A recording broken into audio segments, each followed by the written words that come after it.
Buhay pa naman. Sumilip lang ako saglit sa mansyon ni San Pedro. Diba? Sabi ko sa'yo eh. Ay ko! Bakit mo ko dinampal? Loko-loko. Nag-alala pa ako. Totoo naman talaga na himatay ako eh. Lola mo.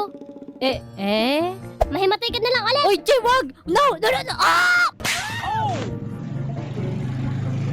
Uy, kuya. Andito na kayo. Oo, andito na nga kami. Sabi ko nga po. Ready na po ang yellow at sasawan, kuya. Okay, tamang-tama. Akin na yan. Wait, asa na ang mangga, kuya? Oo nga. Bakit parang wala kayong dala? Ito, bukol ng kuya mo. Paggagamitan natin ng yelo. Asan ang bukol dyan? Oo nga. Wala naman ah. Tsaka, ano yung nasa mukha ni Kuya Jose? Bakas ng kamay ba yan? Oo, bakas ng sampal kamo. Nino. Hi guys. Palad tawag dyan. Palad. Oo, pinalad ako. Yan kasi, ang bilis ng karma, di ba?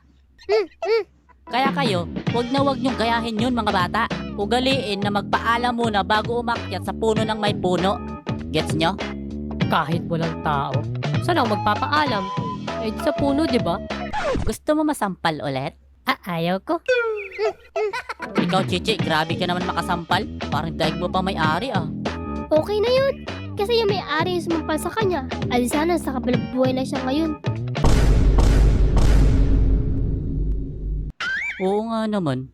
Okay na nga yun. Grabe kayo sa akin, no?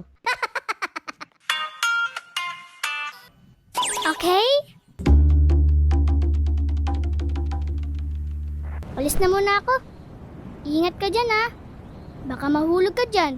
Mataas-taas din yan. Sandali lang, Riz. Ano kasi, may sasabihin sana ako. Bakit ang seryoso mo bigla? Ano ba yun? Ang totoo kasi niyan, gusto kita, Riz. Hala!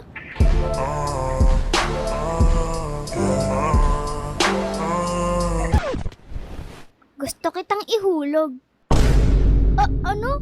Ang sip-sip mo kasi sa mga teacher natin, lagi na lang. Bida-bida ka.